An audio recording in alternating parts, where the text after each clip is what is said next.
Assalamualaikum warahmatullahi wabarakatuh. Selamat pagi anak-anak. Apa kabar hari ini? Alhamdulillah ya jika kalian selalu dalam keadaan sehat walafiat. Anak-anakku sekalian, pada hari ini kita akan lanjutkan belajar kita ya. Namun sebelum kita belajar, marilah kita berdoa terlebih dahulu. Berdoa dalam hati dimulai.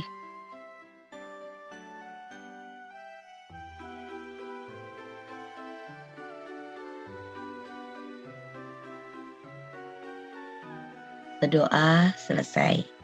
Baik anak-anak, pada hari ini Bu Umi akan menjelaskan muatan pelajaran yaitu SBDP pada tema 4 subtema 2. Nah, anak-anak siapkan buku tulisnya ya untuk mencatat semua yang nanti akan Bu Umi sampaikan pada video pembelajaran hari ini.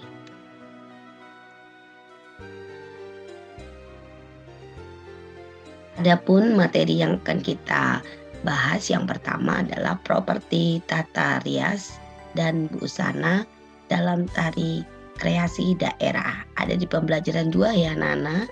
Kemudian jenis-jenis pola lantai dalam tari, kemudian pola lantai dalam tari kreasi daerah. Materi ini akan Bu Umi sampaikan pada hari ini. Properti tata rias dan busana dalam tari kreasi daerah. Nah, anak-anakku sekalian, properti itu biasanya anak ya digunakan atau difungsikan untuk menyesuaikan ya, properti itu untuk menyesuaikan dengan tema tari yang dibawakan. Jadi tujuannya untuk menyesuaikan dengan tema tari yang dibawakan. Maksudnya jika misalnya anak-anak kalian menari tari kupu-kupu misalnya, sehingga properti yang sebaiknya kalian gunakan itu menyerupai kupu-kupu. Jadi properti di sini bertujuan untuk lebih memberikan penekanan maksud gitu anak-anak ya, atau makna dari tari yang kita bawakan gitu ya.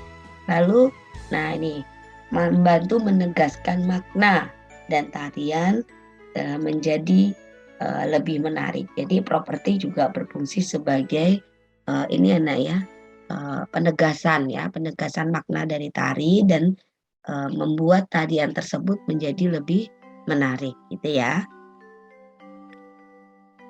Lalu tata rias. Nah, tata rias biasanya anak-anak tata rias itu digunakan dipakai gitu ya. Tata rias itu ya contohnya make up ya anak-anak ya, make up, kemudian apalagi namanya busananya gitu ya. Kemudian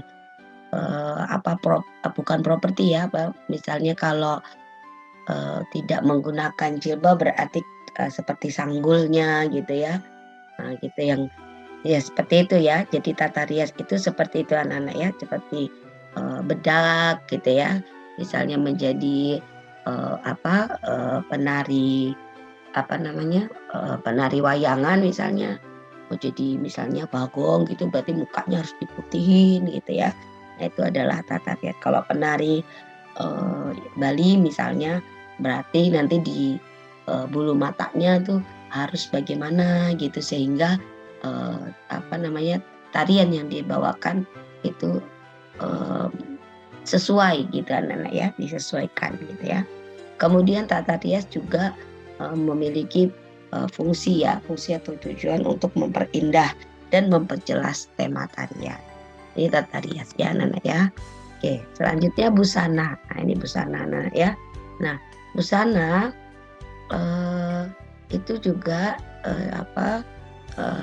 biasanya menyesuaikan dengan tema tari. Misalnya tari Dayak ya, pakaiannya harusnya menunjukkan daerah sukunya gitu ya.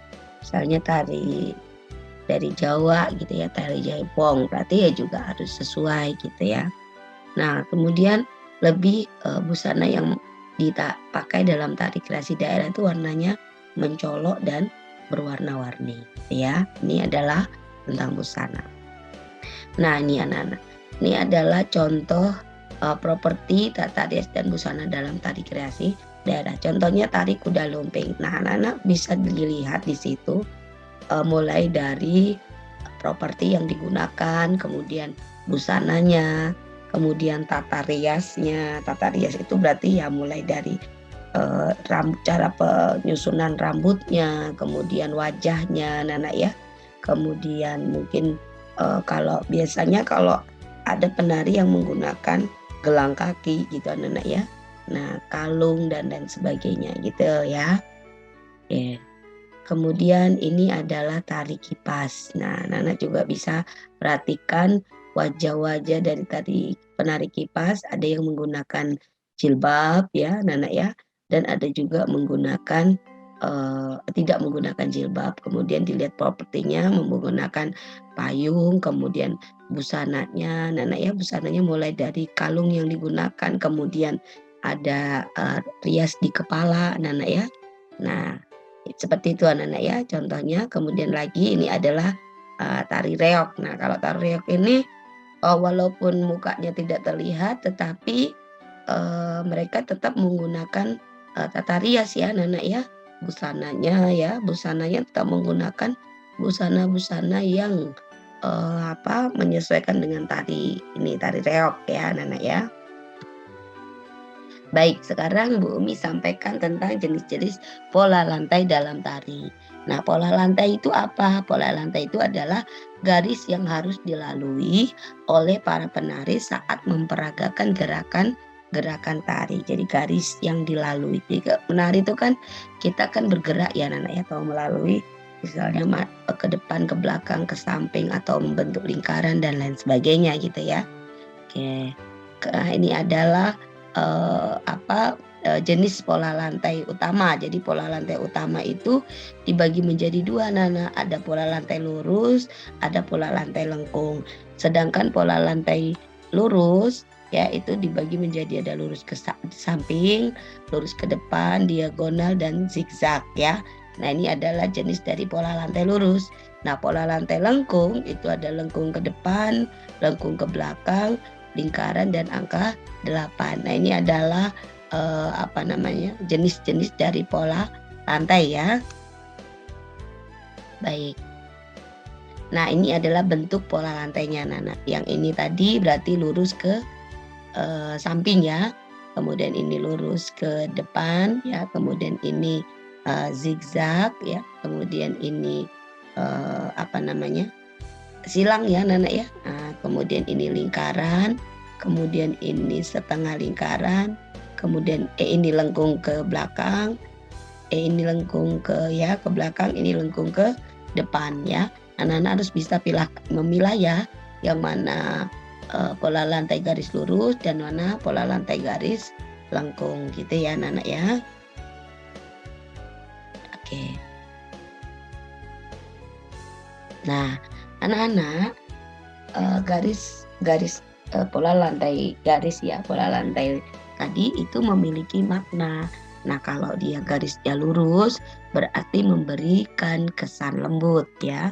Sedangkan garis mendatar itu memberikan kesan istirahat. Sedangkan garis melingkar memberikan kesan manis ya. Lalu garis diagonal itu memberikan kesan kuat gitu ya. Nah, ini adalah makna dari pola lantai. Nah, anak-anak nanti semua yang Bu Umi sampaikan ini harus ditulis di buku tulisnya sehingga kalian memiliki catatan ya anak-anak, nanti ketika saat belajar kalian akan memahami ya. Nah, pola lantai dalam tari kreasi daerah. Ini adalah contoh tari piring ya Nana, karena dia sedang membawa properti piring ya. Nah, Nana boleh perhatikan. Nah, tari piring ini menggunakan garis lengkung dan membentuk lingkaran ya. Jadi tari piring ini dia memiliki garis lengkung dan membentuk lingkaran. Nah, anak-anak nanti boleh maknanya berarti apa? Boleh dihalat lagi. Oh, maknanya ini gitu ya. Oke, lalu ini adalah tari saman ya Nana. Nah ini dari saman, dari Aceh ya. Nah ini pola lantai digunakan adalah garis lurus. Nah yuk tadi yang garis lurus maknanya apa? Nah anak-anak pasti bisa jawab ya. Lalu ini adalah tari pendek ya Nana ya. Nah tari ini dari Bali ya. Nah tari ini menggunakan pola lantai garis lengkung. Nah itu saja yang dapat Bu Umi sampaikan pada materi SBDP tema 4 subtema 2 pada hari ini. Anak-anakku sekalian tetap semangat belajar ya. Kemudian rajin mengerjakan tugas-tugasnya dan tepat waktu dalam mengumpulkan. Kata Bu Umi akhiri, jika ada tutur kata yang kurang berkenan, Bu Umi mohon maaf. Wabillahi taufik wal hidayah. Wassalamualaikum warahmatullahi wabarakatuh.